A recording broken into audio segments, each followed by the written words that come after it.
Pode começar, professora. Boa tarde a todos, a todas. Eu tenho a satisfação, então, hoje de recebê-los e agradecer a presença de vocês para o lançamento e posterior conferência, o lançamento da revista Exílio, Estudos da Contemporaneidade, que é uma revista semestral da Cátedra Eduardo Said, da Pró-Reitoria de Pós-Graduação da Unifesp. Eu gostaria, então, de dizer algumas palavras breves sobre a revista, para aqueles que não a conhecem. A revista se dedica a reflexões da contemporaneidade e sua história, e sua constituição geopolítica e cultural, no que ela comporta de admiração, tanto quanto de traumas e sofrimentos. Tendo por eixo a questão do exílio, do êxodo, das partidas voluntárias ou forçadas por guerras, racismo, perseguições, ou perdas de pertencimentos simbólicos, afetivos e estruturantes, a revista procura enfatizar as diferenças entre as culturas e épocas, mais o que as aproxima do que aquilo que as separa, no sentido de traduzi-las. Traduzir uma língua em outra é também traduzir uma época em outra, uma cultura em outra, no encontro de um universalismo polimórfico e cosmopolita, em que se exprime um estranhamento comum, justamente o que permite a tradução e o acolhimento do que nos parece estranho e estrangeiro. Como anotou Benjamin, na tradução de Homero para o alemão, não se trata de germanizar o grego, mas de helenizar o alemão na hospitalidade que é a tradução. Como escreveu Haroldo de Campos, em lugar de um pensamento monológico ou de identidades nacionalistas, trata-se de um nacionalismo dialógico, modal, relacional, e não um nacionalismo ontológico, xenófobo, fundamentalista. Eu gostaria, então, de terminar com as palavras de Haroldo de Campos. Entreviu esse nacionalismo modal, relacional, dialógico, talvez em pleno século XIII, o rei castelhano Dom Afonso X, El Sábio, no século XIII, que trovava em galaico-português, sob a influência da Provença, cuja língua DOC dominava, e que auspiciou a Escola de Tradutores de Toledo, onde o grego, o latim, o árabe e o hebraico permeavam-se num confraterno e seminal movimento translatício. Fim da citação. Nesse sentido, o título Exílio latino desta revista tem o sentido de desestabilizar a crença segundo a qual a língua materna ou um lugar de morada nos são próprios por natureza, revelando o exílio como abertura ao outro, como um primeiro fármaco do estrangeiro, simultaneamente dificuldade em um país estranho e estrangeiro e remédio a uma outra vida. Então, agora eu passo a palavra para a professora Maria das Graças, que apresentará esse número da revista. Muito obrigada a todos pela presença e pela participação. Maria, com a palavra. Microfone.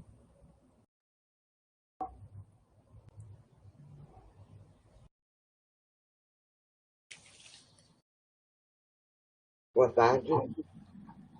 Boa tarde a todos e a todas que estão nos acompanhando. Eu vou apresentar rapidamente o sumário deste número 2 que nós estamos lançando hoje, com muita satisfação. A revista, este número tem 4 sessões.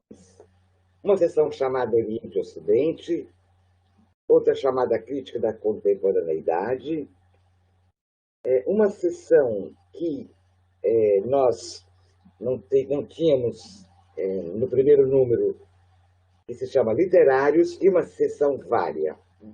Na primeira das sessões, que é a sessão Oriente e Ocidente, nós temos 2 artigos. O primeiro, da professora Leandra Yunes, professora da Unifesp, junto à Cátedra Eduardo Said, e que analisa, em seu artigo intitulado Orientalismo e Historicidade da Tradução de Obras Sufis, ela analisa o método de tradução de Nicholson, um orientalista canônico nos estudos sufis, e na tradução de Jalal-ud Rumi, e nos brinda, nesse artigo, com uma tradução inédita de trecho de Masnavi ao português, feita pela própria professora Leandra.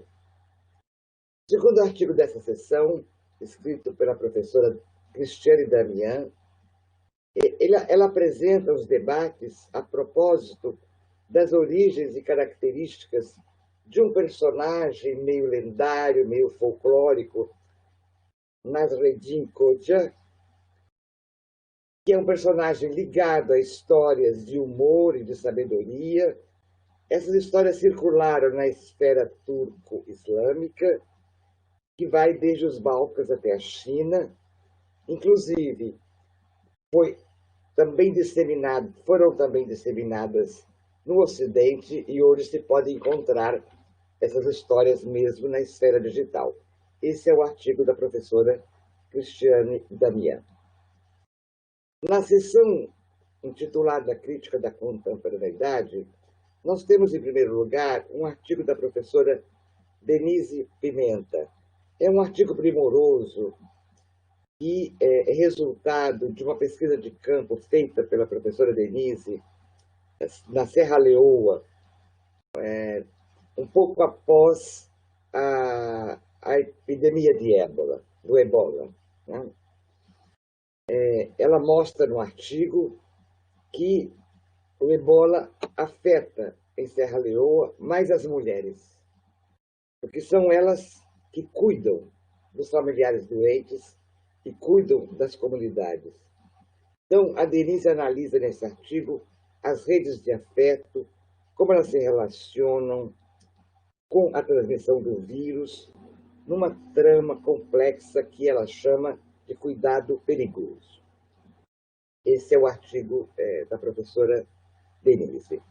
Em seguida, nós temos o artigo do professor Paul Zawadzki.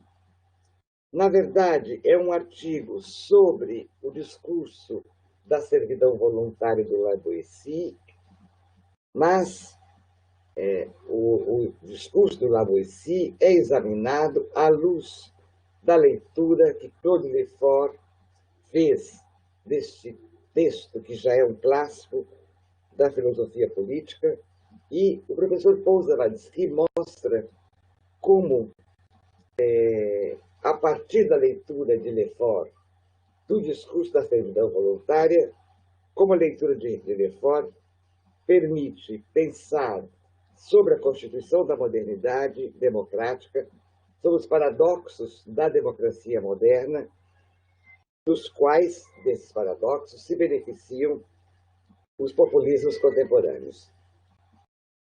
E, por fim, nesta sessão de crítica da contemporaneidade, nós temos o artigo do conhecido professor Giacomo Mahamal, colaborador da cátedra, e que nos presenteou com um artigo que ele intitulou Sobre a Síndrome Populista, a Deslegitimação como Estratégia Política.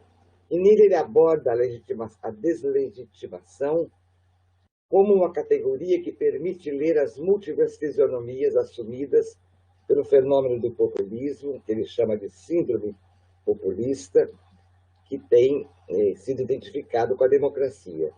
E nessa reflexão ele busca recuperar a recuperação da democracia, que não passe por esse léxico da deslegitimação e que passe pelo léxico da autoridade, no sentido do renascimento do político, e o renascimento do político não passe necessariamente pelo populismo. Em seguida, nós temos uma sessão nova que foi inaugurada nesse número, que nós chamamos literários, e nós pensamos que nesta sessão seriam recebidos artigos de estrutura variada, criativa, ensaios, transcriações poéticas, tendo foco as questões da contemporaneidade. E o artigo, que é o único que compõe esta sessão, é do professor Marcos Calil, se chama Verso versus Universo, ou Antíteses sobre o Anticonceito do Antipoético. Esse artigo é acompanhado de um comentário da professora Leda Tenório da Mota, que apresenta e analisa esse texto do professor Marco Calil. E, por fim, no ensaio, na seção vária, que recebe textos de estilos e de gêneros diferentes,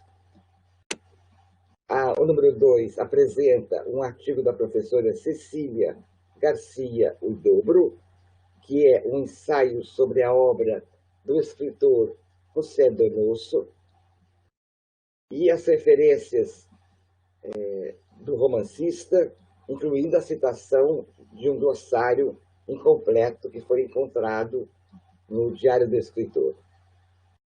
E, finalmente, o último artigo deste número se chama O Naufrágio dos Fotogramas e o Manto de Plumas dos Munduguru, de Júlio Bressani, que é um ensaio poético do cineasta sobre as perdas de valiosos patrimônios no ensejo da Biblioteca Nacional no Rio de Janeiro e no descaso com o acervo da Cinemateca Brasileira, num determinado contexto em que o Brasil, tão deficiente de memória, torna forçoso o despertar.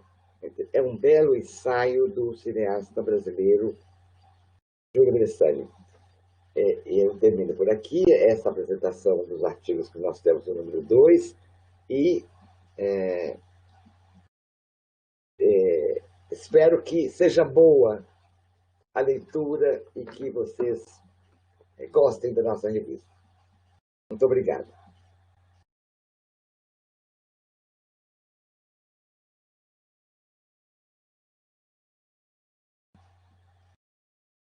Ogara, seu microfone, você está sem som. E agora voltou? Voltou? Então, eu gostaria apenas de lembrar a todos que a revista Exílio, número 2 também, se encontra, pode ser acessada no link que se encontra aí no chat. Tá? Bem, então, acho que nós podemos dar início à palestra. Né? Eu gostaria, então, de começar dizendo do prazer de termos hoje conosco o professor Jorge Elices Ocon, que tão prontamente aceitou o nosso convite. Então, agradeço muito a sua presença, que muito nos alegra e nos honra. O professor Jorge Elices Ocon, ele participa do programa de pós-graduação em História da Escola de Filosofia, Letras e Ciências Humanas da Unifesp, como também participa do Grupo Heródoto de Estudos e Pesquisas sobre a Antiguidade Clássica e suas questões afroasiáticas, também do Departamento de História da Unifesp. Muito obrigada, professor Jorge. Então, a palestra que vai ser ministrada hoje será sobre o tema Madinat al-Dahra e a coleção de antiguidade dos califas de Al-Andalus, e de que nos tratará então o professor Jorge. Muito obrigada, Jorge. Bom, boa tarde a todos e a todas. Eu agradeço muito, imensamente, a oportunidade de estar aqui com vocês, né? De poder apresentar aqui parte da minha pesquisa. E então eu queria agradecer aos membros, né, aos que organizam a cátedra, para me dar, né, a oportunidade e poder participar aqui com vocês, né? Eu que agradeço. E então eu acho, vendo a apresentação da revista, né, eu acho até que faz bastante sentido o que eu vou apresentar aqui para vocês, porque tem muito que ver com as palavras, né, que você, Olgari, estava falando, do encontro, né? Nesse caso aqui vai ser um encontro entre dois mundos, dois cenários culturais opostos, né? Mas que atendendo às circunstâncias acabam se encontrando e até fazendo sentido um ou do outro, né? E acho que isso é interessante porque traz um pouco dessa complexidade que às vezes é necessária, né? Tanto para entender o passado quanto para entender o presente, né? Então vai nessa linha a minha apresentação. E eu acho que vocês estão conseguindo acompanhar a apresentação, né? Eu queria começar comentando brevemente o conceito de jahiliya, o conceito de Jahiliya é basicamente o tempo, né, a época da ignorância, aquele tempo que antecede ao Islã e a mensagem, né, do profeta Muhammad. Então, é aquele período que, de alguma maneira, está vinculado com o paganismo, com a idolatria, com a ignorância, com o barbarismo, enfim, com todas aquelas conotações, né? E como vocês veem um pouco aí na imagem, é um período que, de alguma maneira, se distingue completamente do Islã. Numa parte estaria todo o anterior, então estaria o mundo clássico, as religiões pagãs, né? E no Islã já estaria como numa nova era, né? E, portanto, esses dois períodos, essas duas realidades não poderiam converger, não poderiam se encontrar em nenhum momento, né? Partindo desse conceito, em realidade, nem é tão claro que isso seja assim, né? Tem mais coisas para ser trabalhadas a partir desse conceito. E em verdade, o conceito designa ao período, designa as características, mas é um conceito dinâmico e ambíguo que vai mudando ao mesmo tempo que vai mudando também a conformação política, cultural e religiosa do mundo islâmico em época medieval, né? Então, eu queria começar até fazendo um pouquinho de reflexão, né, historiográfica também. Eu trouxe aqui várias imagens, né, que até elas, de alguma maneira, como que se encontram de novo, né, que essas representações das destruições dos chamados ídolos, né, as estátuas, né, eram denominadas desse modo como ídolos nos textos, né, nas fontes árabes, com aquela ideia também da proibição da representação figurada, né, no Islã, e aquela rejeição contra a idolatria, né?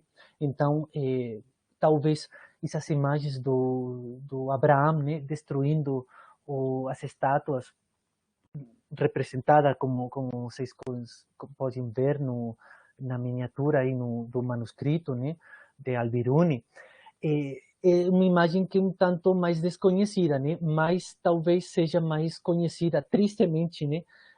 Aquela outra imagem das destruições, né?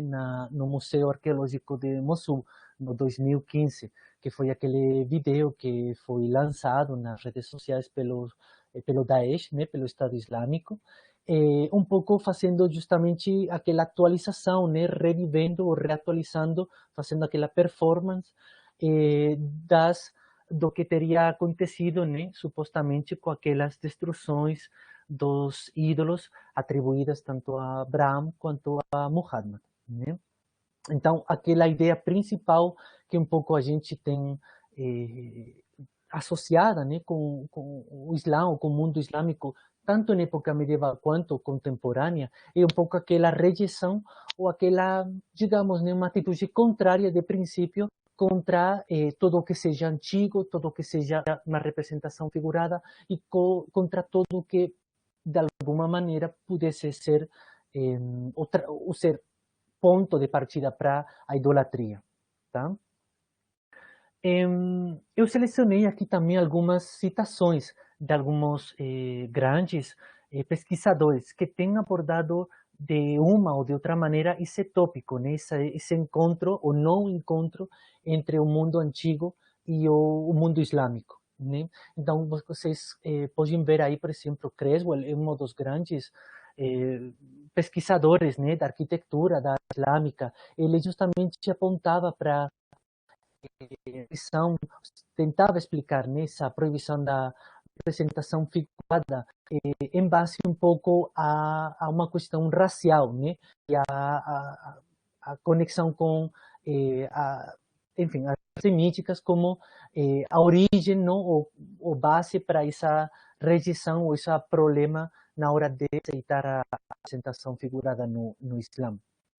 Outro pesquisador importante, Trigger, ele trabalhou esse livro que eu cito aí, que tem a ver com as origens da arqueologia, né? E aí ele está falando um pouco do antiquariado, né? Dos antiquários, como a origem dessa arqueologia, e ele justamente foca no mundo islâmico, no mundo árabe, um pouco para falar de por que não teria se desenvolvido esse interesse pela antiguidade, esse antiquarismo no mundo islâmico, né? E ele conclui que isso se deveria a, justamente, entre outras razões, a essa rejeição, né, que tem o Islã por todo o que é pré-islâmico, pagão, né, e que de alguma maneira está em conexão, ou são obras, como vocês podem ver aí, obras da era da ignorância, né, que é essa jahiliya que eu mencionei para vocês no primeiro slide. E uma última referência de um outro investigador já mais centrado no tema que eu vou apresentar hoje para vocês, que está mais em relação com as estátuas antigas, né, e o que acontece com elas num contexto islâmico. Esse autor, o que mostra é que na Palestina, depois do, enfim, depois do mundo antigo cair, né, desaparecer e aparecer já o Islã, em realidade com a aparição do Islã nessa região da Palestina, mas em realidade seria quase todo o mundo islâmico, seria uma região despojada, sem nenhuma escultura visível, nenhuma evidência escultural visível, porque tudo teria sido deixado, ocultado ou destruído, né? Até período moderno, até o século XVIII, XIX e XX. Mais recentemente, são essas outras considerações de Michael Greenhall. O Michael Greenhall é um dos grandes especialistas da arte, da arquitetura, né? Ele tem trabalhado mais recentemente sobre reutilização de antiguidades, né? E ele tem trabalhado bastante essa comparativa entre mundo cristão e mundo islâmico, em época medieval, né?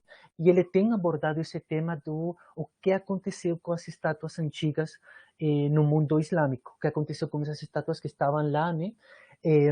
E que nós temos algumas referências sobre elas nas fontes, mas que parece que estão, o que incomodaram bastante, né? Visualmente, são representações figuradas, pertencentes a essa jahiliya, que de alguma maneira evocam essa idolatria, então gerariam justamente bastantes problemas, né? E ele abordou essa questão em um artigo recente, do 2016, e como vocês podem ver, lá ele, de alguma maneira, corrigia algumas ideias, né, que estavam até mantidas na historiografia até agora. Um pouco ele falava que essa destruição que atribui geralmente aos muçulmanos não seria tal assim, né, e que não seria uma paisagem sem esculturas, que nós temos referências a esculturas em época medieval, né? E inclusive aí eu coloquei essa imagem, como vocês podem ver, das muralhas da cidade de Konya, na Turquia, né? Aquele legado bem bonito, bem lindo, que fez um viajeiro francês, né? Que constatou, né? Como as muralhas dessa cidade tinham um monte de estátuas e de relieves nessas portas, né, da cidade. E, enfim, e que essa questão do chamado fanatismo muçulmano até é mais difícil de documentar que no referente ao fanatismo cristão, né, curiosamente. Só que, por exemplo, o Michael Greenhall também tem outra ideia que eu vou um pouco questionar, né, porque eu acho que as fontes e os documentos, a arqueologia, podem estar oferecendo uma outra imagem, né? Ele, por exemplo, ele comenta que realmente, mesmo que tivessem estátuas no mundo islâmico, que fosse uma realidade que a gente pode constatar através das fontes, essas estátuas não desempenhariam, né, nenhum papel, porque essa sensibilidade muçulmana, né, proibiria, de alguma maneira impediria que essas estátuas desempenharam papel. Essa sensibilidade muçulmana, de novo, é uma referência a essa jahiliya, a essa rejeição frente à imagem figurada, né, colocar uma espécie de sensibilidade muçulmana para explicar essa rejeição, né? Ao mesmo tempo, ele comenta que essas estátuas estariam ou ficariam em um limbo, né? Meio mortas, mas de nenhuma maneira elas estariam convivendo com a população local, né? Porque ou forneceriam material ou seriam destruídas, mas mesmo sendo conhecidas ou denominadas, né, como ídolos, seriam deixadas de lado, pois eram elementos que de alguma maneira inspiravam medo e pavor, né, aquele mistério, seriam como estátuas que seriam morada de espíritos, e de alguma maneira era melhor deixar lá, né, sem mexer nelas, sem interagir com elas. E a última referência que vocês têm aí é que justamente se comparássemos as notícias que nós temos do mundo cristão e as do mundo islâmico, o mundo cristão, estou falando aqui, por exemplo, as estátuas antigas que estavam em Constantinopla, por exemplo, que nós temos também referências nas fontes sobre essas estátuas, os cristãos, os bizantinos, eles saberiam bastante mais que os muçulmanos sobre a origem dessas estátuas, a representação, quem estaria representado nessas estátuas, mas os muçulmanos ou não teriam interesse ou não teriam acesso a esse conhecimento sobre a origem dessas estátuas e a pessoa que estaria representada nelas. Então, é uma impossibilidade total de aceder a esse conhecimento, e essas estátuas um pouco no limbo, sem representar um papel, né? A visão que ofereceu o Michael Greenhalgh. Que em realidade eu acho que também tem que ver um pouco com uma visão mais orientalista, né? Eu coloquei aqui duas representações um tanto tradicionais, né, do que são as obras dos grandes exploradores, arqueólogos europeus, né, que trabalharam nos sítios arqueológicos em Oriente, né, Nínive, Assur, etc., Babilônia, né? E as imagens que acompanham aos textos nos quais eles mostram os descobrimentos que eles fizeram, um pouco dão conta dessa ideia de antiguidade, de alguma maneira, seriam totalmente desconhecidas, estariam num limbo, sem fazer interação com as pessoas, né? Que quando foram descobertas, geraram aquela estupefação, aquele pavor e medo, né? Olhem, por exemplo, essa imagem da aparição de uma cabeça, né, de uma estátua colossal, e como os próprios operários, né, que estão trabalhando no sítio arqueológico ficam assustados, apavorados, né? Ou aquela outra representação também de um explorador francês, onde aquele magnífico sarcófago grego, né, está totalmente abandonado, deixado sem que tanto a mulher, quanto o filho, quanto o cachorro que está lá olhem um pouco e saibam reconhecer a importância, né, o valor científico, artístico, inclusive, que tem essa antiguidade. Então, essa ideia um pouco de deixar de lado, de estar no limbo, de não saber reconhecer, né, até o século XIX, XX, com a chegada dos europeus, que teria mudado, teriam sido capazes os locais de reconhecer essa antiguidade, esse valor, é um pouco a ideia que está presente na obra do Michael Greenhalgh, né? E que eu vou questionar aqui um pouco na minha apresentação. Eu vou me questionar se realmente ficaram no limbo essas estátuas, se eram só ídolos ou eram talismãs, né? Como às vezes as fontes comentam, né? Que inspiraram desconfiança, tanto ídolos quanto talismãs, de alguma maneira ficam aí um pouco no receio, né? Mas é só isso que nós podemos constatar nas fontes, só ídolos e talismãs, não tem mais que isso. E realmente a pergunta que um pouco vou responder, né? O que sentido, né? Na ideia de significado e função, né? Poderia fazer exibir essas peças antigas em um palácio de um governante islâmico. Madinah al-Sahara é um palácio, como vou apresentar depois, né? Um palácio construído nas aforas, um pouquinho perto de Córdoba, na Espanha atual, né? E lá aparecem antiguidades, né? Então, uma cidade ex-novo, construída por um califa suni, omíada, como a gente pode explicar que umas antiguidades que estariam, então, associadas com essa jahiliya, com essa idolatria, com esse paganismo, o que elas estão fazendo nesse contexto, né? Essa é um pouco a ideia que eu vou tentar explicar e tentar um pouco ver que realmente tem coisas aí que estão apontando a mais coisas, né? A mais ideias. Bom, um pouco apresentando para vocês onde que está Madinah al-Sahara, eu comentei para vocês, essa estrelinha marca exatamente o lugar, né? Bem perto de Córdoba, no sul de Al-Ándalus, que foi o lugar base, né, da dominação muçulmana da Espanha e do Portugal atual, né?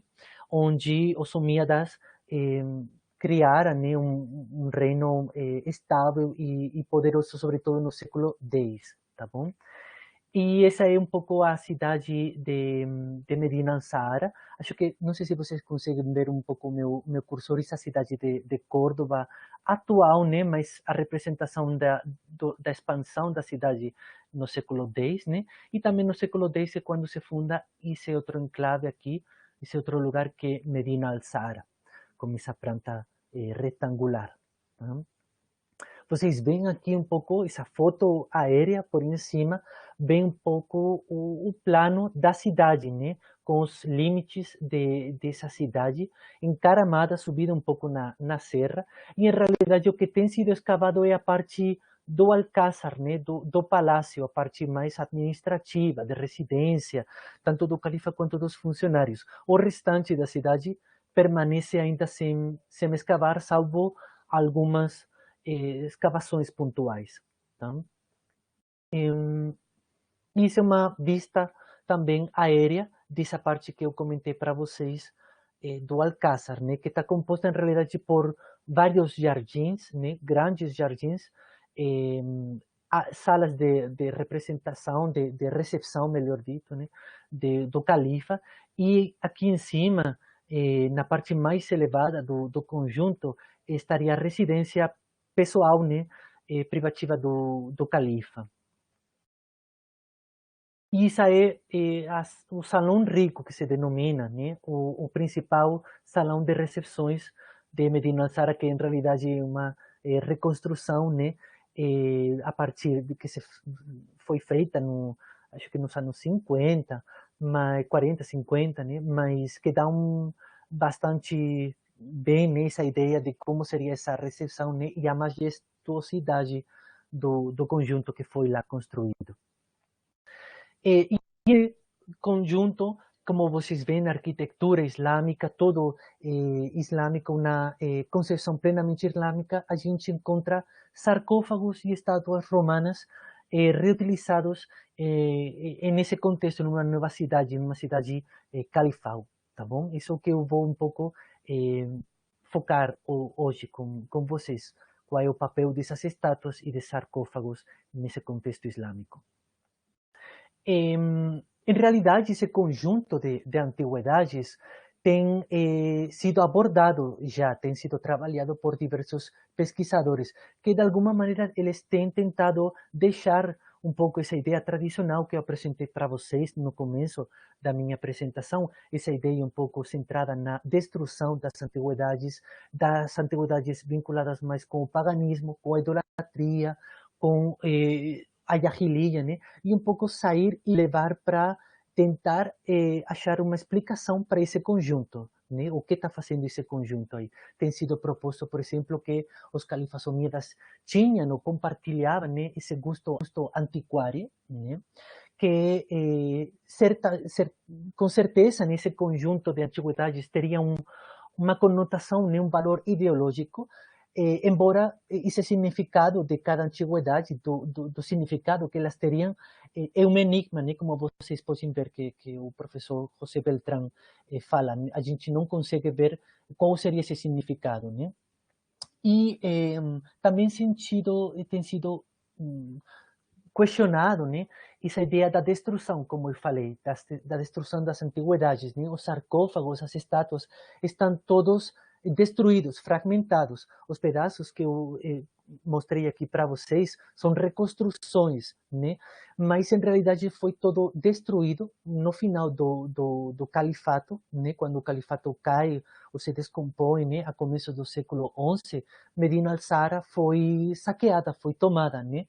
Pelas tropas. E aí foi todo destruído. Por muito tempo se pensou que essa destruição ver com motivos religiosos, frente à representação figurada, antiguidades, enfim, tudo isso seria o motivo pelo qual teriam sido destruídas. Só que, em realidade, o que está sendo visto, está sendo documentado é que sarcófagos lisos também foram destruídos da mesma maneira. Então, parece que, além disso, a destruição é bem, é bem brutal, né? Então, não é uma destruição sofisticada, tentando tirar as cenas, é uma destruição que procura obter cal diretamente e fazer reutilização desse material, né? Não é outra coisa, não tem um motivo religioso atrás dessa destruição dos sarcófagos e das estátuas. E centrando mais um pouquinho nas estátuas, que também vai ser um pouco meu foco de atenção, centrando nelas, diversos pesquisadores também têm um pouco tentado ver qual seria o papel, qual seria o significado, o sentido dessas estátuas, né? De novo, então, tem sido proposto, por exemplo, que diversas estátuas seriam um talismã que representaria Vênus. Nós sabemos isso pelas fontes escritas. Eu vou apresentar elas para vocês mais tarde, né? Mas que teria um sentido político, religioso, né? Outros autores, por exemplo, mostram que, ou opinam, né, que essas estátuas, ou uma estátua em concreto, né, uma estátua feminina, que aparece bastante nas fontes, seria uma imagem interpretada como não islâmica, uma imagem exótica, até interpretada como uma referência para as mulheres do harém do califa, né?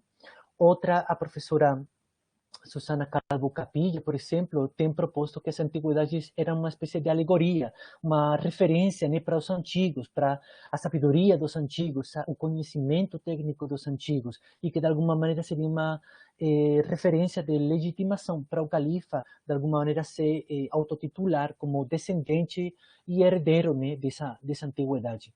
E outras propostas que insistem também nessa estátua feminina, que estaria vinculada, ou seria um referente também para o poder dos antigos, mas que sem um rótulo, né, sem uma referência que fale, essa estátua é isso. De novo, não podemos saber, né, permanece como um enigma essa estátua. Esses são os balances tradicionais que têm sido feitos, né? Eu quero agora um pouco apresentar um pouco Medina Sara no contexto, porque eu acho que para entender um pouco o sentido, o significado dessas antiguidades, eu acho que é importante atender a esse contexto no qual elas foram inseridas e entendidas, né? E como eu falei para vocês, o século X em Al-Ándalus é o século mais brilhante, né, da dinastia Omíada, é o século do Califato Omíada, que é fundado no ano 929, né, pelo Emir Abderrahman III, né?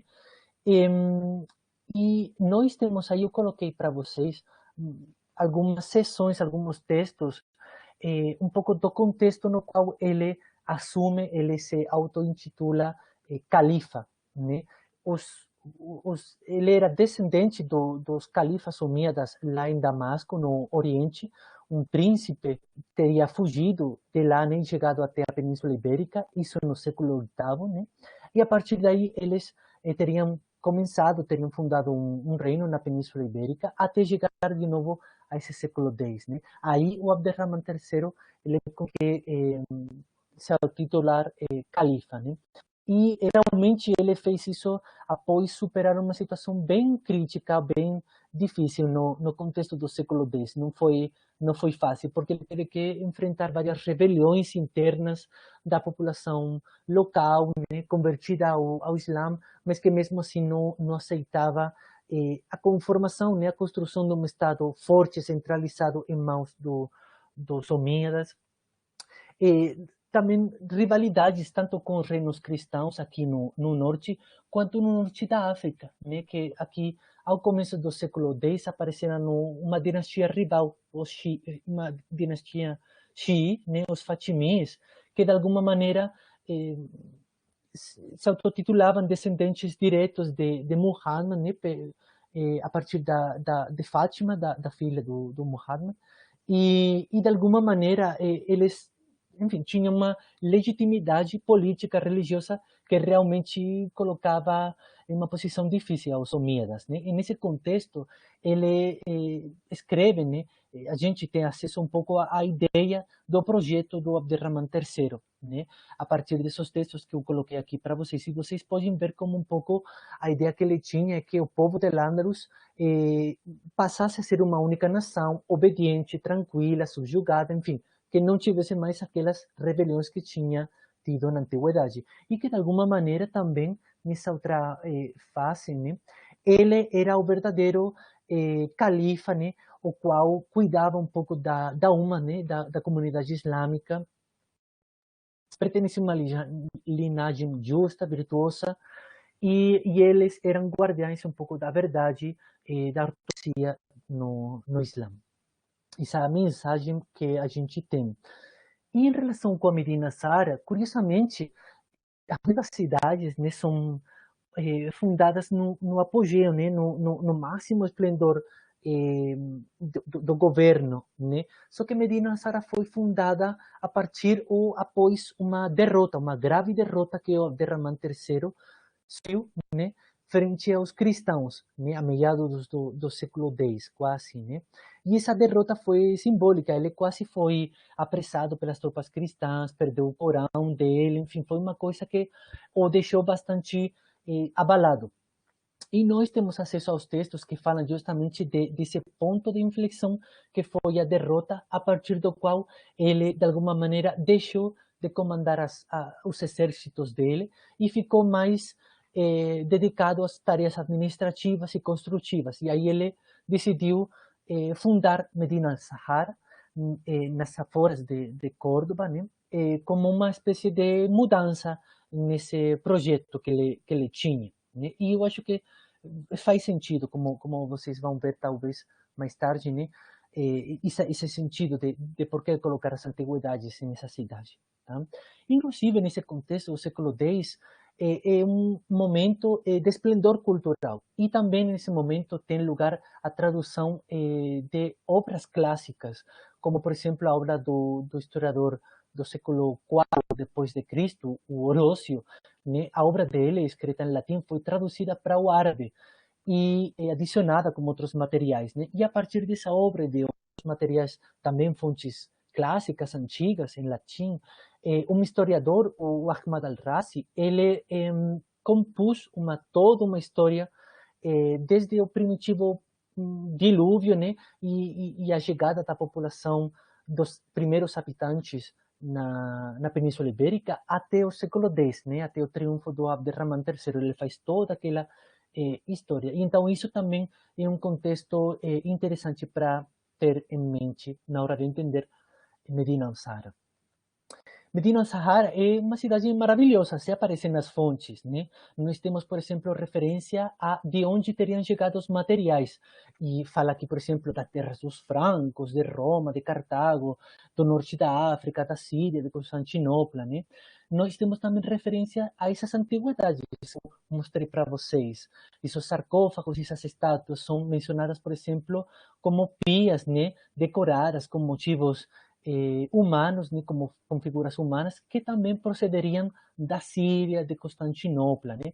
Ou, por exemplo, nessa outra notícia, são definidas como maravilhas, como curiosidades, que nem a imaginação, né, consegue explicar.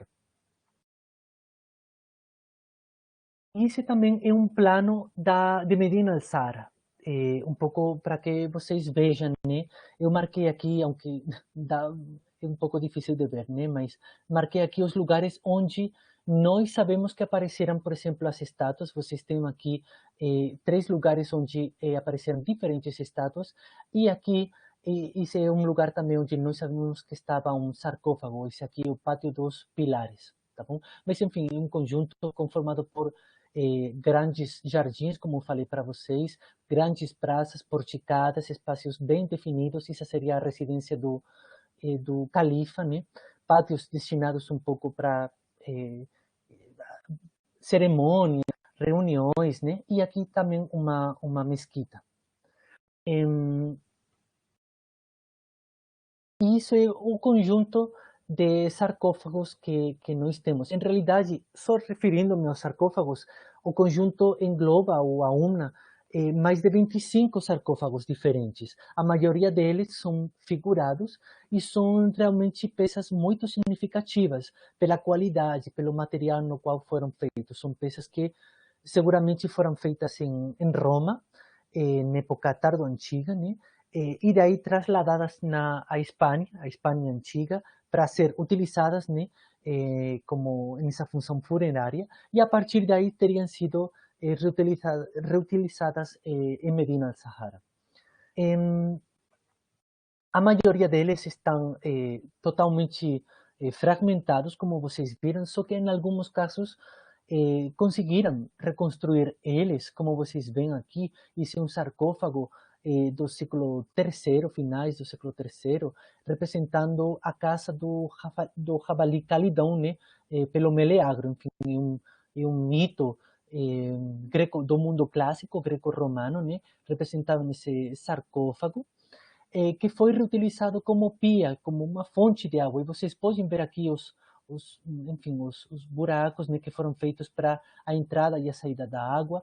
Incluso tem sido recuperado várias peças do sistema de canalizações de água, tanto da entrada quanto da saída dessas águas. Então, inclusive, nós sabemos onde que estaria localizado esse sarcófago. Estaria localizado nesse pátio aqui, que seria o Pátio dos Pilares. E nós sabemos isso pelas dimensões do sarcófago, que encaixa perfeitamente no lugar onde tem sido documentado justamente esse sistema de entrada e saída de água, que pode ser, enfim, documentado bem, visto, né, a partir das peças que eu mostrei para vocês. Então, nós sabemos que esse sarcófago estava lá. Muitos dos outros sarcófagos, às vezes, nem podem ser recompostos, nem sabemos realmente onde iam, né, porque por conta das chuvas que aconteceram e tudo, a maioria dos sarcófagos apareceram nessas regiões um pouco mais aqui, arrastrados, né, levados pela água. Então, realmente, uma tarefa bem difícil de trabalhar com isso. Mas o que nós podemos saber são coisas interessantes. Por exemplo, em relação com a origem desses sarcófagos, né? De onde que teriam vindo esses 25 sarcófagos. Acho que pela quantidade já dá para pensar um pouco que não é uma coisa que foi feita, né? Uma coleção que foi feita em um dia, sino que talvez foi uma coleção aunada, né, em diferentes períodos e a partir de materiais encontrados, documentados em diferentes lugares. Pode ser que a maioria delas provenham ou tenham sido encontrados em necrópolis pré-islâmicas na parte exterior da antiga cidade de Córdoba, né, a cidade islâmica de Córdoba, porque lá tem aparecido sarcófagos como esse da Porta de Hades, que corresponde quase perfeitamente com um dos fragmentos que a gente tem em Medina del Sahara. Então, é uma hipótese bem válida, né, pensar que a maioria deles puderam pertencer ou ter vindo de Córdoba, mas outros sarcófagos teriam vindo de outras regiões, como Mérida, como Itálica, porque também nós temos paralelismo. Isso já mostra uma rede de abastecimento, uma rede enfim, controlada pelos emires, pelos califas, tentando achar aquelas peças que são mais singulares, mais interessantes, para levar elas para o palácio e fazer um uso que, em princípio, parece que é simplesmente decorativo, né? Como fonte de água ou como pia de água. Em relação com as estátuas, nós temos bem menos estátuas, temos só quatro estátuas que são de pequenas dimensões. Eu apresentei aqui só 3 fotografias, não tenho comigo a última dessas 4, mas como vocês podem ver, são estátuas são do século II, III, representações femininas ou masculinas, ou incluso mitológicas, né? Esse é uma né? Uma estátua de pequeno tamanho, né? Que representaria o deus Hércules. Além disso, Hércules como criança, né? Não é só porque aqui está a pele do leão de Nemea, que seria um dos atributos característicos do do deus Hércules, né? Então, são esses fragmentos, de novo, bem mal conservados que nós temos dessas estátuas. E são 4 unicamente, tá bom? Mas, de novo, nós podemos um pouco tentar ver de onde que veriam essas estátuas. E talvez dá para pensar que talvez não seriam desmentos pontuais, sino que, de novo, seria aquela coleção pensada e reunida com grande trabalho, né? Eu coloquei aqui, por exemplo, um mapa onde eu marquei, né, aqueles lugares onde aparecem menções nas fontes a estátuas figuradas em Al-Ándalus, né? Como vocês podem ver, é um pouco mais no sul peninsular, né? E bem perto de Córdoba, em algumas delas. Nós temos referências, por exemplo, a estátuas que apareceram em Itália, bem 100 quilômetros perto de Córdoba. Então, dá para pensar que esses descobrimentos poderiam ter alguma relação com a cidade palatina de Abderramán III. Ou, por exemplo, que essas estátuas que vocês estão vendo aqui pertencem às vilas romanas, né? Então, outra possibilidade, outra hipótese, essas estátuas fossem tomadas a partir das vilas romanas, mais ou menos donadas nesse contexto do século X, né? A partir do poderiam ter sido tomadas. Eu estou falando isso porque realmente a coleção romana tem bastante similares com as estátuas que têm sido descobertas em Sara. São estátuas de pequeno tamanho, com representações às vezes representações dos romanos e romanas, de aristócratas, né, que de alguma maneira encaixam a ideia, né, de que isso é sido origens. Mas, de novo, eu quero voltar um pouco para essa pergunta, né, que agora parece mais complexa do que era no começo. Já não é dar que sentido poderia ter para um governante islâmico selecionar, deslocar, coletar, exibir todas essas peças antigas em Medina al-Sahara. Essa é a pergunta, né? E eu acho que um pouco para entender mais qual seria o sentido, né? Já estou chegando um pouco mais no final, um pouco mais no sentido da hipótese do que podemos pensar.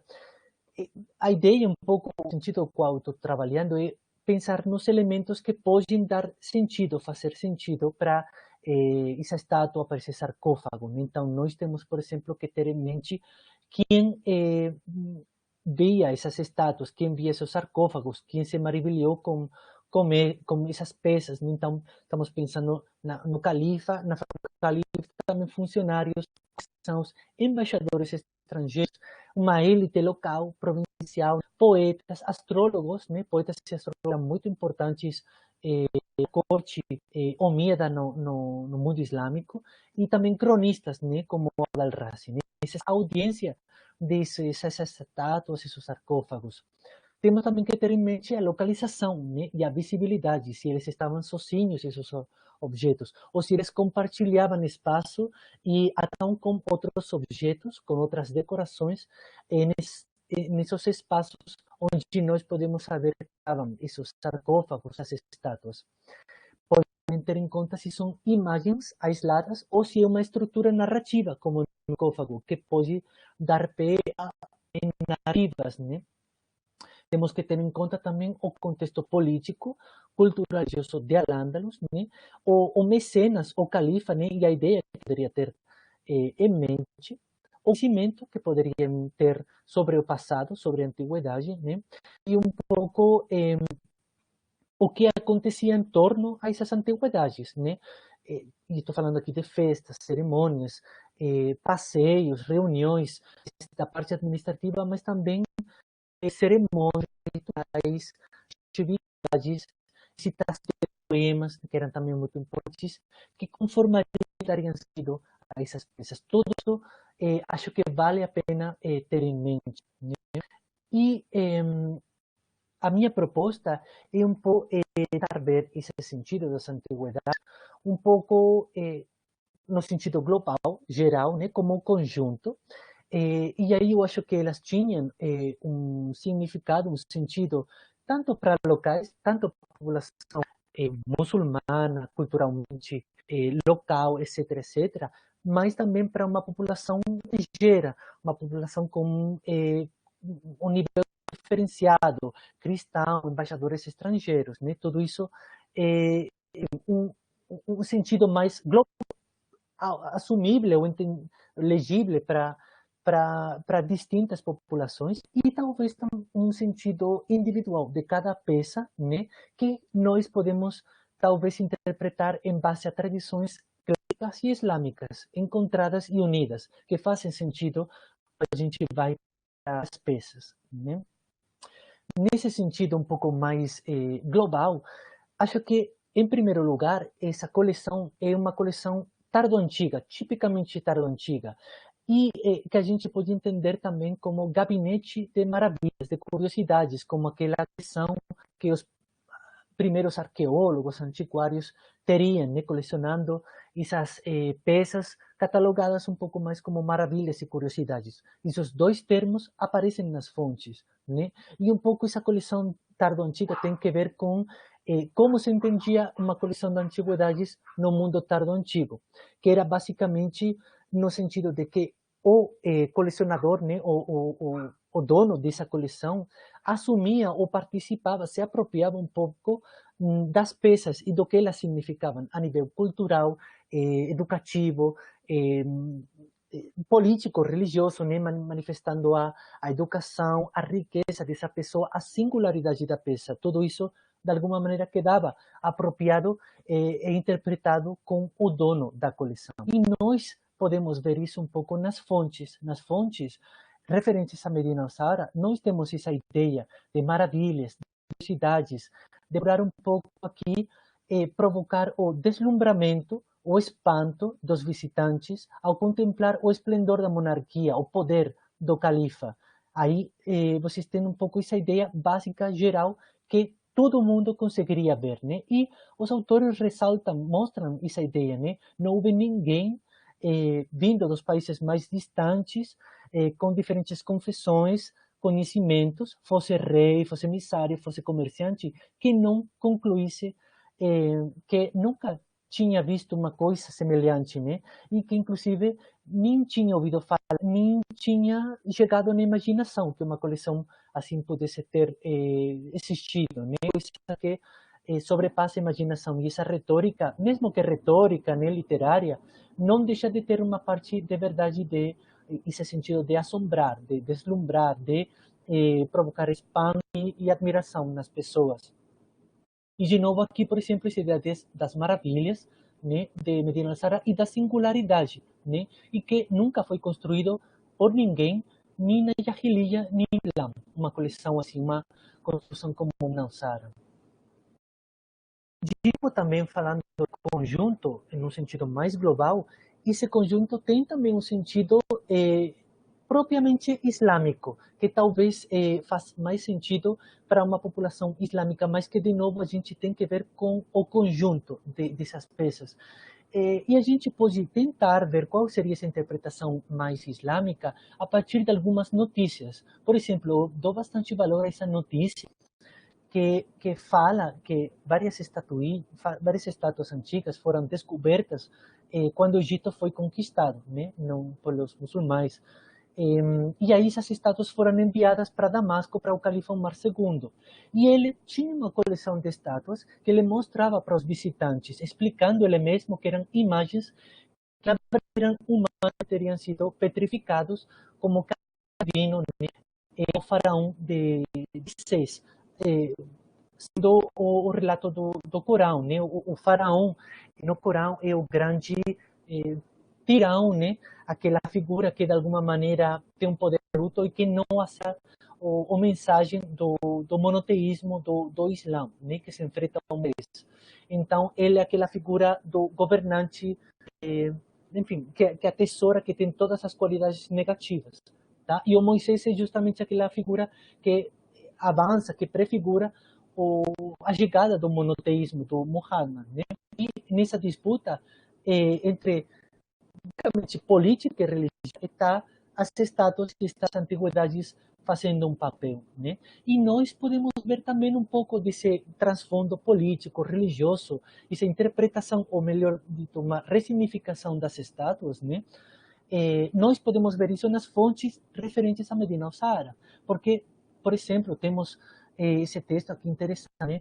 Na qual se fala, louvado seja aquele, né, Deus, que deu o poder para essa criatura fraca, o ser humano, né, para criar e inventar tudo isso, e está referindo-se justamente às antiguidades, a Medina Ossara também como conjunto, com fragmentos de terra congelados à descomposição, né, com a intenção de fazer aos servos que o ignoram um exemplo do que se preparou para os bem-aventurados no além, né? Onde não existe a morte, onde não é necessário restaurar. Então, é uma leitura que justamente contrapõe aquelas construções feitas pelos humanos, compostas de terra, compostas de material perecível, né, que vai estar condenado a desaparecer, e aquelas outras coisas que mostram o poder do Deus, que mostram o exemplo do que está ou que vai ser concedido, né, onde não tem morte, onde não tem necessidade de restauração. Uma interpretação mais islâmica. Mas nós também podemos fazer uma interpretação local de cada sarcófago, talvez, de cada estátua. E isso é uma hipótese, a modo de hipótese, do que poderia ser aquele sarcófago de Meleagro e a representação da casa do Javali de Calidon, né? Talvez nós temos que trabalhar com poemas, né? Poemas que seriam recitados, que seriam parte dessa cenografia do que aconteceria em Medina Sahara, né? E um dos poemas que nós conservamos, um poeta muito ligado ao Abderramán III, justamente fala das conquistas que o Abderramán III fez derrotando aos rebeldes, né, ao começo do reinado dele, quando ainda nem era califa, né? Ele derrotou os rebeldes e ele compara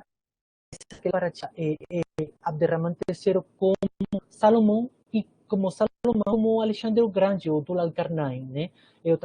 Duas figuras que de novo estão naquela mistura entre o político e o religioso, como figuras que teriam adiantado, que teriam mostrado ou teriam tentado trazer o monoteísmo, né? O Islã até os povos deles, né? E que de alguma maneira faz sentido aqui, né? Porque esses rebeldes que para Salomão são os gênios, os demônios que ele conseguiu controlar, segundo o Corão, né? Ou no caso de Dul al-Qarnayn, de Alexandre o Grande, essa identificação que eles fazem, associando os dois, né? Dul al-Qarnayn aparece também no Corão e no mundo islâmico também ele é associado com Alexandre o Grande como aquele personagem que teria conquistado tanto o Oriente quanto o Ocidente e que teria derrotado aos povos de Gog e Magog, né? E justamente a cena aqui representada é uma cena de caça, mas que é habitual, né? Nas cenas dos palácios, a cena de caça representa aquela controle do caos, controle do desordem, da barbárie e o triunfo da organização do poder, né?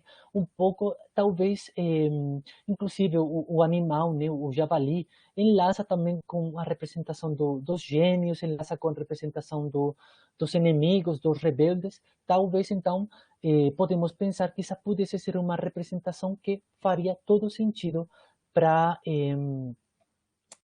aqueles que veriam as estátuas, e nesse caso o sarcófago, né? Um sentido que aúna tanto o mundo antigo quanto o mundo islâmico. E uma última proposta, uma última hipótese, tem que ver com aquela estátua uma estátua que foi descoberta, né, em Medina Sahara, que nós podemos até relacionar com algumas notícias que falam que tinha uma estátua feminina colocada numa das portas de Medina Sahara, né? Conhecida essa porta como a Porta da Estátua, uma porta bem importante, também conhecida como Porta da Cidade, onde entravam as embaixadas diplomáticas dos outros reinos cristãos, estrangeiros, né?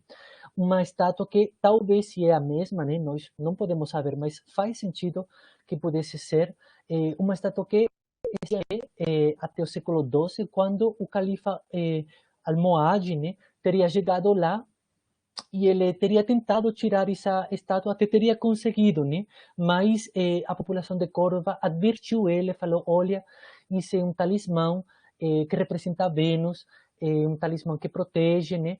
E é melhor não mexer com ele, né? Aí ele acabou retirando essa estátua. A gente tem essas notícias, né? Então, essas notícias falam que as estátuas, ou essa estátua feminina, era um talismã representando a Vênus, com uma importância visual e simbólica, parece que é bastante relevante, né? Que já estava no século X, porque a gente tem notícias do século X, mas que parece continuar até depois, transformada ou entendida como um talismã, né? Já como referência para o povo de Córdoba. Só que se nós vamos ao século X, nós temos tratados astrológicos, várias notícias que mostram que essa referência a Vênus não é tão casual, né? Vênus é um planeta, um astro que de alguma maneira está relacionado com Al-Ándalus, com a população da Al-Ándalus, tipo, dando as características para a população da Al-Ándalus, fazendo deles mais afáveis, mais simpáticos, protegendo a cidade de Córdoba, fazendo que de alguma maneira se alguma coisa acontece com Vênus, do tipo alguma conjunção de planetas, acaba tirando relevância, acaba tirando poder para Vênus, isso teria uma consequência também para a cidade de Córdoba, para os Omíadas e para Al-Ándalus, para o domínio muçulmano na Península Ibérica. Então, aí já começamos a ver um pouco um trasfondo político e religioso, né? Que foi a ideia que o Manuel Acién, um grande investigador da Al-Ándalus, já traçou, né? Já apontou, falando um pouco dessas estátuas. Em realidade, eu vou tentar aprofundizar nessa ideia do trasfondo político e religioso, tentando um pouco dar qual seria o significado, né? E tentando um pouco fechar a transformação de uma estátua, que seria totalmente, então, um ídolo, né? Um elemento referente à jahiliya, ao passado, à idolatria, como esse elemento pode ser transformado em elemento que fale propriamente do poder político e religioso do califa omíada. Então, fazendo esse fechamento de círculo, nós, por exemplo, podemos ver que essa Bab al-Sura, essa estátua que estava em Medina Sahara, em realidade parece ser que seria uma cópia de uma outra porta, que seria a porta principal da cidade de Córdoba, também conhecida como Bab al-Sura, onde estava também uma estátua feminina representando a Virgo, que também está vinculado com Córdoba, também associado com Vênus, que essa estátua era considerada a senhora protetora da cidade de Córdoba, que foi colocada lá pelos sábios antigos, com uma função protectora, né? Então, essa referência, de alguma maneira, faz essa conexão, né, entre Medina ao Sahara e Córdoba, transformando um pouco essa continuidade do poder político de Córdoba a Medina Sahara no século X, né? Nós também temos, por exemplo, essa referência a Vênus e a Hésperos. Hésperos seria o astro, seria Vênus, em realidade, quando mais brilha, ou no sentido, um nome astrológico, né? Que tem que ver com Vênus na pôr do sol, quanto mais brilha, no sentido do poniente, né? Então, de alguma maneira, já na antiguidade foi associado com a Península Ibérica, conhecido o território, né, como Hesperia, como Isbaria, né? Então, essa referência aparece tanto nas fontes antigas quanto no século X, né? Nos autores da época. E, de alguma maneira, está vinculando de novo Al-Ándalus com Córdoba, nesse contexto político e religioso que eu falei para vocês. E, por último lugar, Vênus também uma figura, um astro que está vinculado com Muhammad, com o profeta, em relação com a luz, com a ideia de luz, como a luz que aportaria, no sentido de eliminar as sombras, né? Mas que é uma coisa, como guia também da comunidade, né? E um rasgo que está muito vinculado com Muhammad, com os califas sucessores, né? Que aparece, inclusive, representado como uma estrela, né? De 8 pontas, que aparece nas mesquitas, às vezes, de Oriente, né? O professor o Finbar Barrifruit tem um artigo também muito interessante sobre isso, sobre como Vênus aparece representada na arquitetura e na decoração omíada no Oriente, e também no Ocidente, na Lândaros aparece, né? Porque essa moeda que vocês veem aqui é uma moeda que foi feita, né? Começos do século VIII, quando a península foi conquistada, representando, segundo os pesquisadores, né, justamente uma estrela que seria Vênus ou seria Hésperos, né? E essa estrela desaparece depois da conquista, né? E só aparece já no século X, quando é feita nas casas de moedas, né? Primeiro e em Medina Sara depois. Então, é um símbolo que, de alguma maneira, remete à conquista, à possessão, à apropriação de Al-Ándalus, a poder exercido pelo calife, pelo mundo muçulmano na Península Ibérica. E, por último, Medina Sara também tem essa referência, de novo, a brilhante, a recente, e é um termo que, inclusive, Al-Sahra, né, foi o epíteto, o sobrenome que recebeu também Fátima, a filha de Muhammad, né? Então, é um termo que não é casualidade que talvez tivesse sido empleado lá, sino que, de alguma maneira, está aí no meio das disputas políticas e religiosas com os Fatimíes, né? Com a dinastia Xi, e faz sentido nesse contexto. Inclusive, o nome da cidade, né, Al-Sahra, tem bastante relação com Suhara, né, com Vênus. Então, talvez essa relação também não seja casual, não seja sem sentido, né? Então, realmente, eu volto um pouco para o começo. Realmente, o que eu estou vendo aqui na minha pesquisa é que as estátuas, esse é um exemplo, né, de dinossauro, é um exemplo que eu trouxe para vocês, porque realmente fontes literárias e arqueológicas se encontram e oferecem uma explicação bastante interessante, mas realmente o que eu estou tentando ver, o que eu estou vendo, é que as estátuas realmente participaram, tiveram um papel, até um papel político-religioso significativo no mundo islâmico. Então, quando nós vemos essas estátuas, esses sarcófagos destruídos, tanto no mundo medieval quanto no presente, às vezes cabe pensar se não é só o que estamos vendo diretamente, né, à primeira vista, essa destruição, o que podemos deduzir, o que podemos concluir, porque a realidade tem muito mais atrás de tudo isso, tanto na época medieval quanto na época contemporânea. E era isso. Muito obrigado pela atenção. Espero que tenham gostado. Espero que não tenha falado muito rápido, não queria me deixar nada. E, enfim, eu fico disponível para qualquer pergunta, qualquer curiosidade, até comentário, até sugerência que vocês tenham, para eu continuar com a minha pesquisa. E muito obrigado pela apresentação, pela atenção de vocês. Jorge, muito obrigada pela sua belíssima apresentação.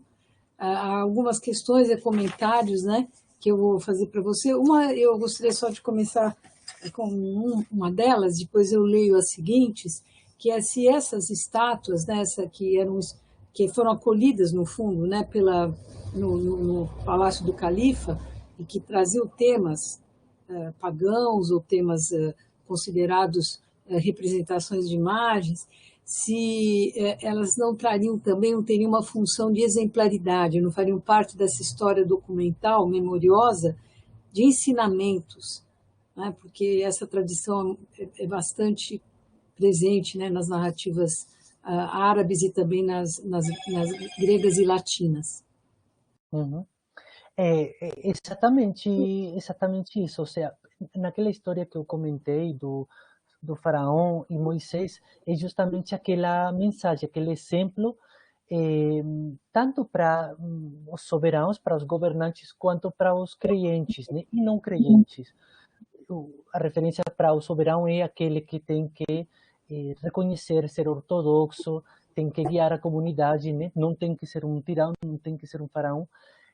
E a referência para os crentes é aquela de acreditar na mensagem, de aguardar para o que vai vir, né? Da necessidade de acreditar no... Porque senão, olha o que acontece, né? Você fica petrificado. Então, é uma mensagem bem exemplarizante, bem educacional nesse sentido. E eu acho que talvez era perceptível, né? Legível, tanto para muçulmanos quanto para não muçulmanos, talvez, né? Obrigada, Eu que Jorge. agradeço, Gabi. Tá ótimo, isso. Esclareceu muito.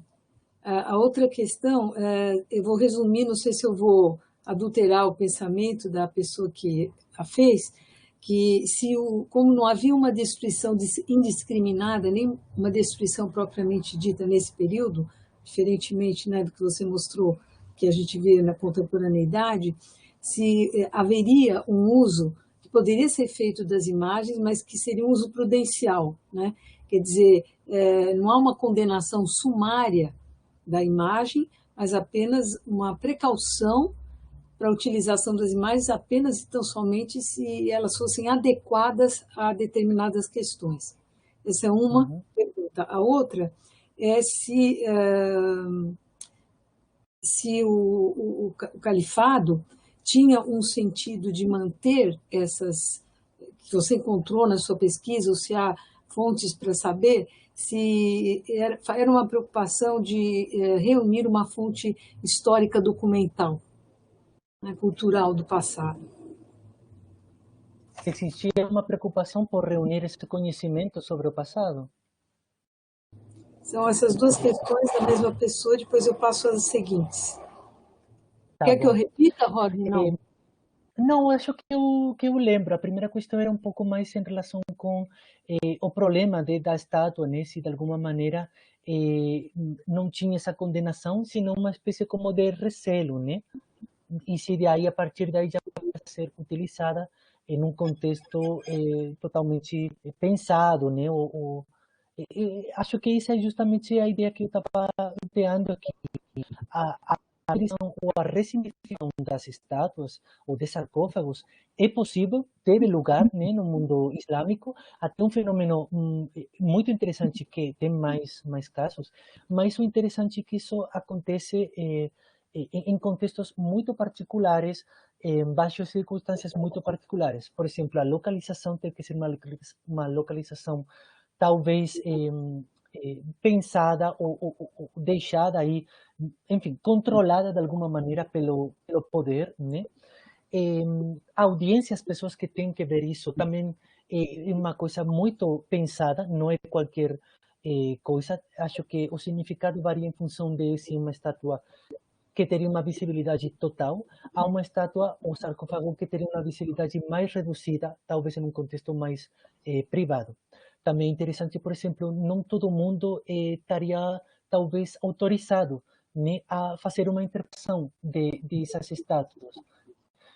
Talvez, por exemplo, eu coloquei o poema, né, coloquei as relações com os astrólogos, os cronistas, porque eles são os que têm uma informação, até o próprio califa, né, naquela notícia também ele poderia ser, mas enfim, um grupo seleto de pessoas que são os que, por os conhecimentos que eles têm, sejam ou não vinculados com a antiguidade, os que podem prover de um significado para essas estátuas, para esses vestígios, para essas coisas. Mas quando isso desaparece, quando desaparece o califato, quando desaparece esse símbolo, talvez esse sentido, né? Essas peças continuam e têm um outro significado. Aí aparecem talvez esses outros sentidos, mas como talismã, como ídolo, né? São interpretações que continuam, que convivem ao mesmo tempo, né? E já são interpretações que são feitas pelo conjunto da população de Córdoba, né? Então, as estátuas são visíveis, só que o sentido é uma coisa que importa muito a poder e às vezes é apropriado uma coisa tomar, né, para transmitir uma série de discursos, uma narrativa, ou às vezes é uma coisa que está realmente com a sociedade, a população, a partir delas. E a segunda questão, que era um pouco mais do conhecimento, né, isso, né? O conhecimento, eu fiz aquelas referências à tradução árabe do Horócio, a obra do Ahmad al-Razi. Realmente, o século X é o momento no qual os muçulmanos, os andaluzes, olham para a antiguidade. Até então, o conhecimento que eles teriam de Roma, de Grécia, do passado visigodo lá na própria Península Ibérica, seria bastante limitado. O foco era mais no Oriente, na própria tradição cultural e religiosa islâmica, né? E no século X, por conta do próprio contexto peninsular, dos rebeldes, dos reinos cristãos que estavam olhando para o passado, eles de alguma maneira eram forçados a olhar também para o passado. O interessante é que eles olham para o passado, olham para as mesmas fontes que os rebeldes, que os reis cristãos, mas eles vão além deles, eles construem um discurso que nas fontes é o discurso do Ahmad al-Razi, da tradução árabe, o discurso que elabora, que reescreve as fontes, que reescreve episódios, né? E na materialidade a gente tem Medina Sahara, né? E esse Medina Sahara é uma coisa extraordinária. Eu nem falei tanto sobre isso, né? É um conjunto realmente extraordinário no Mediterrâneo. A gente não tem sarcófagos e estátuas realizadas no século X desse jeito, dessa magnitude, com essa importância, mostrando que tem atrás de reunir, de dar sentido em todo um projeto. Né? A gente não tem isso nem nos reinos cristãos do norte da Península Ibérica, mas nem na Europa, nem inclusive também no resto do mundo islâmico. Né? Os casos de utilização são mais coisas pontuais, capitéis, colunas, peças significativas, às vezes também, notas sobre estados, mas o Medina Sahara é essa única, né? E tudo isso tem que ver com o contexto cultural, político, esse texto que aparece sobre a antiguidade no século X. Sem isso, certeza que teria sido impossível, né? Chegar a conhecer o valor, tentar ir além do conhecimento, né? E fazer essa mistura de significados. Obrigada, Jorge. Tem uma outra que... Bom, muitos parabéns. Eu vou ler alguns aqui, da Lígia Ferreira Louco, Denise Pimenta, Marina Garcia. Eu vou ler essa questão aqui também da Marina com relação ao que você contou, que depois do ataque e da destruição, há uma retirada do califa, onde ele vai cuidar mais de questões administrativas. Se essa retirada, esse recuo de uma guerra de posição do califado pode ser entendido como um marco para o processo de conquista cristã e a queda do califado no século XI. É uma perspectiva política. Às vezes, no Califato de Córdoba, tradicionalmente, às vezes, nós pensávamos que era só uma política, né? Agora estamos vendo que realmente teve muitas mudanças na política. A Medina Sahara teve muitas mudanças na cidade, né? A cidade foi fundada nos 1940, né? Mas daí, nossa, foi totalmente quase remodelada nos anos 50, 60, pelo sucessor do Abderrahman III, né? Então, tem muita mudança aí, né? O que a gente percebe nas fontes e o que a gente percebe em Medina Sahara é que essa mudança que teve lugar com a construção de Medina Sahara, foi mais em um sentido de apostar, né, de focar mais na via diplomática. Não, o enfrentamento militar continuou com os reinos cristãos, com os fatimíes, né? Mas essa perspectiva foi mais diplomática, uma coisa assim, tipo, investir com dinheiro, investir com imagem, investir com cenografia, né? Com regalos diplomáticos, no qual os talheres estão se construindo verdadeiras obras de Córdoba, que são regalos que são feitos, presentes para as cortes, né?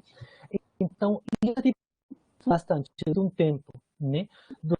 Funcionou até com o filho de Al-Hakam II, né? O cara do Abderrahman III. Só que chega um momento, realmente, isso não termina de funcionar. Porque quando o califato teve problemas internos, e as estruturas não estão bem que pareciam estar, né?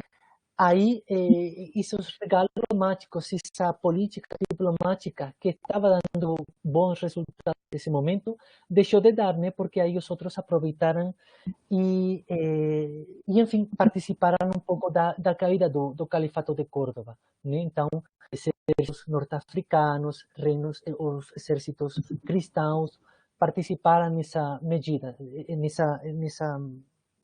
nessa caída do Califato de Córdoba. Então, certamente, Medina foi aquela expressão daquele intento, né? Aquele projeto político de tentar fazer uma coisa califal, potente, forte no visual, forte no mensagem, né? E foi assim, só que sostuvo que tinha. A partir daí, deixou de ter significado e foi o que foi, né? Peças, ruídas, onde já não tinha aquele significado político religioso, né? Continuava, era já simplesmente material que podia ser reutilizado, utilizado para outros meios, né? Sem aquele valor. Se há mais alguma questão?